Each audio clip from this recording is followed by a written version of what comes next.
It's going to be a free-flowing discussion. I'm going to go ahead and introduce everyone briefly, then they're going to give you a longer introduction of what they're involved in, and then we'll begin a discussion from there, and we'll have time at the end for questions and answers. Okay, so first we have Aaron Hughes. Aaron, on January 30th, 2003, Aaron was pulled out of the University of Illinois and called to active duty with the 1244th Transportation Company, Army National Guard, out of North Riverside, Illinois. On April 17, 2003, his company was deployed to Kuwait under Operation Iraqi Freedom.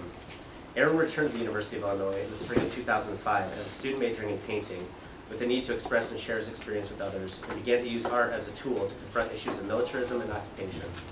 Aaron went on to receive an MFA in Art Theory and Practice from Northwestern in 2009. Today, Aaron is the organizing team leader for Iraq Veterans Against the War. Jacob Crawford. Jake joined the Navy in 1998 and served as a Persian interpreter in Afghanistan and in the Persian Gulf Theater with the VQ-1 and VQ-2 squadrons. Got it right? Jacob got out of the Navy in 2005, and in 2006 he joined the Central Illinois chapter of Iraq Veterans Against the War, where he currently serves as president. He is a native of Edwardsville, Illinois. Sarah Lazare. Sarah Lazare was the project director of Courage to Resist, an organization that supports troops who resist deployments to combat zones. She is an organizer for Civilian Soldier Alliance, an organization of civilians that support anti-war GIs and veterans, and coordinates with IVAW in those efforts.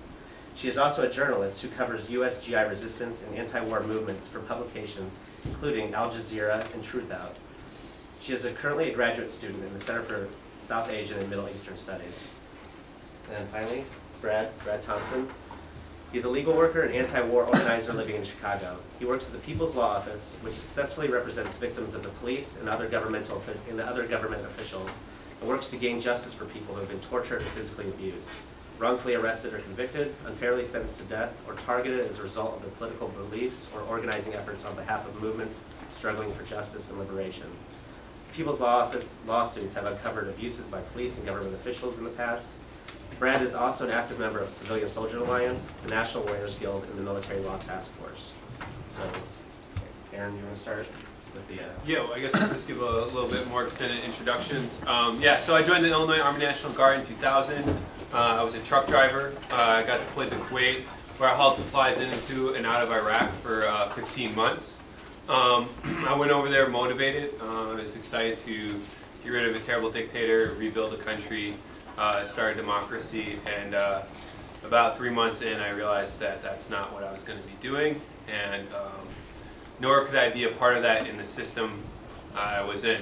The military is not really designed to provide humanitarian relief. You don't learn about building democracies, you don't study political science, you don't learn about humanitarian aid when you go through basic training. You learn how to kill people, and you learn how to keep your team members alive, and I guess that training results in specific operating procedures of the military, which I saw and participated in. During that time, I became disillusioned with a lot of the ideas that I had grown up with and with my own service at that period. And I came home to try and deconstruct some of the mythologies our country has about war and about the ongoing war in Iraq at that time. And I came back and I thought art was the best way to do that. I didn't know anything about organizing. I didn't know anything about veterans movements. I didn't know anything about active duty GI movements until I began to meet some Vietnam veterans against the war that taught me a lot about how what actually brought it into the Vietnam War wasn't student protests necessarily, and wasn't government will, but actually service members and individuals within the military refusing their orders and withdrawing their consent from the military structure, which was a major part of ending that war. So that really motivated me, inspired me to get involved with Iraq Veterans Against the War, and since then I've just been organizing, and I see organizing as a way to creatively create meaning. One thing that we'll talk a lot about today is post-traumatic stress disorder and trauma, and definition of trauma is an experience that your body doesn't process when it happens, and so you continually relive it or try and recreate it to construct meaning out of it, to understand it. And so I feel like that's what I'm trying to do collectively with my fellow service members and fellow veterans as we work to build a movement that is about ending the wars and taking care of each other. So that's a little bit more extended brief about who I am. Jacob? I'm Jacob Crawford. I'm from Southern Illinois. I joined the Navy in 1998. At the time, I thought it was the best option for myself, and I went on to be a Persian Farsi interpreter, air crew. So I flew in P-3s, and we did surveillance and communications intelligence in the Persian Gulf, Afghanistan, and Iraq. And before I got there, I was pretty skeptical of the situation, but as I came into the theater, I became even more skeptical of the mission. And I arrived in the theater around 2002, and most of my first missions were not targeting Iran, like a Persian Farsi linguist, should be doing, but rather Afghanistan. And so that sort of clued me into the sloppiness and arrogance with which U.S. intelligence operated. And so I was, doing the Afghanistan mission for a long time, and it more than confirmed my disagreement with it. And then around 2003, so after about a year or so, 3 months, the invasion of Iraq started. And I knew that that would be, at least as horrible as the mission in Afghanistan, because it was such a higher population density and, much more sophisticated weaponry. And it turned out to be very ugly, and I was a part of that. And so, personally, it was very difficult to have that weighing on me, that I was involved with something I didn't really agree with. But I was in this position where,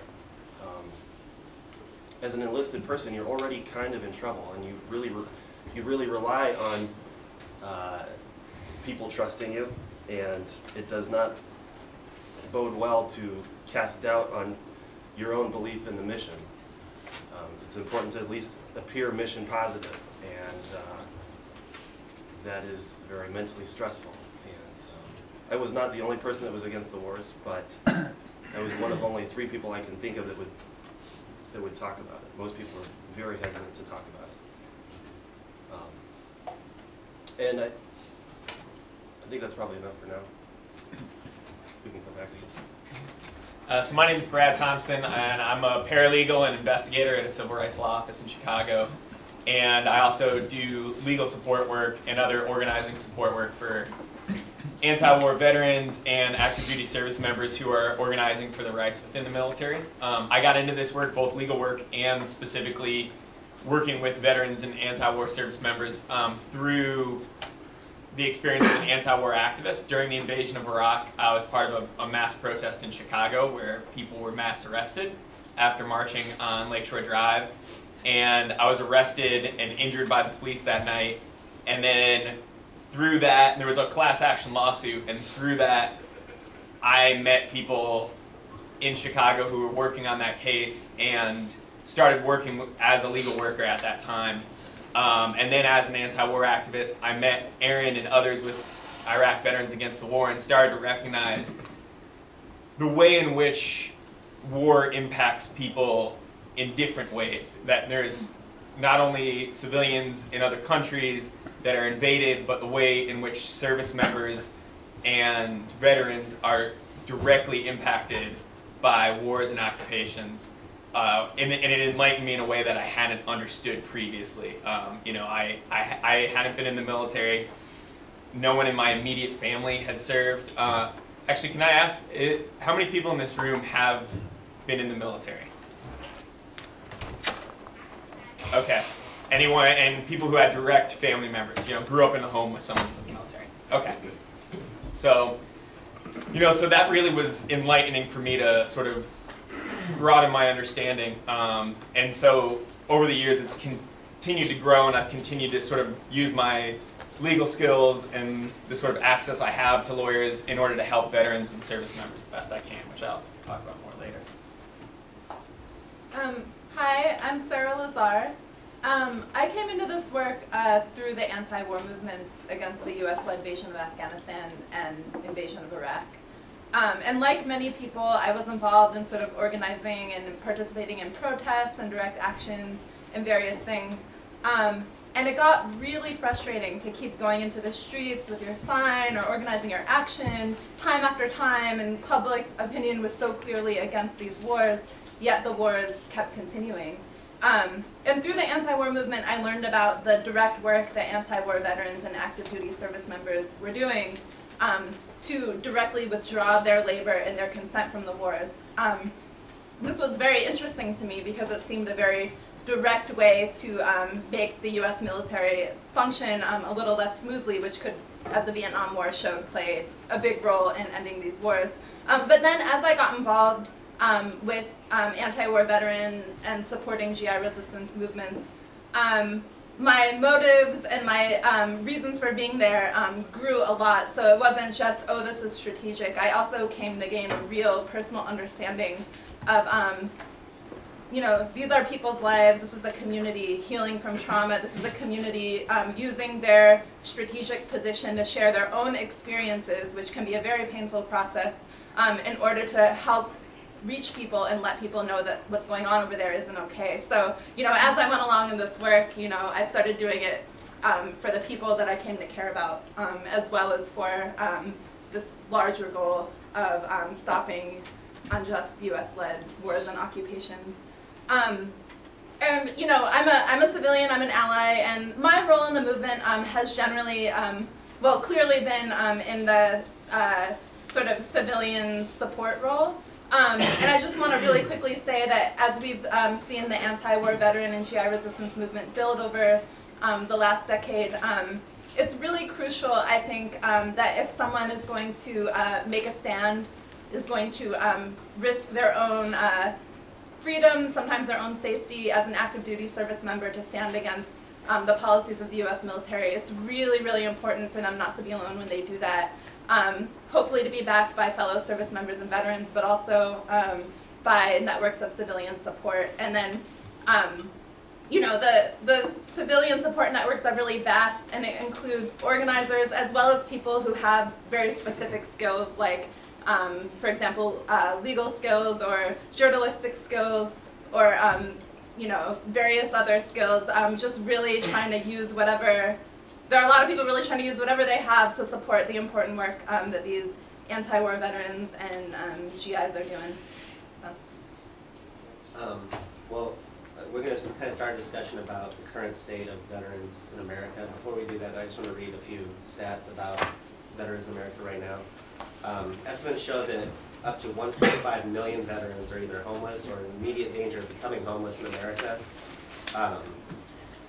There have been, among post-9/11 veterans, there have been more deaths from suicides than there has from combat. And while the nation's unemployment rate hovers around 8% currently, veterans face a 30% unemployment rate, and it jumps to 48% if they're African American. So in light of that, what is your guys' take on the current state of veterans in America? Yeah, so let me grab my, I have some like tools back here somewhere. Is it up here? Yeah, maybe that. Yeah, so I guess the first place I want to start is over the weekend we recently heard that at least 13 civilians were killed in Afghanistan and possibly 16 by an E6 sergeant in the U.S. Army. And you know, when I hear this, you know, aside of feeling complete remorse for those individuals and those families in that community, I also have to ask myself, what's this system?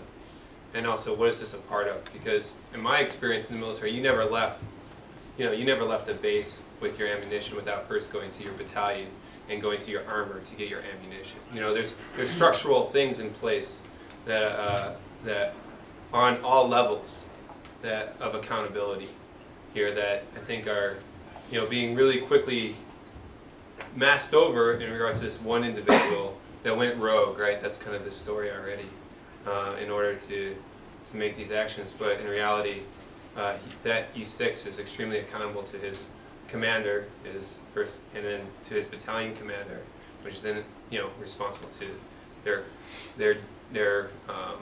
corps commander. It depends on what their specific rank structure is. And within that, I guess just in light of that, I think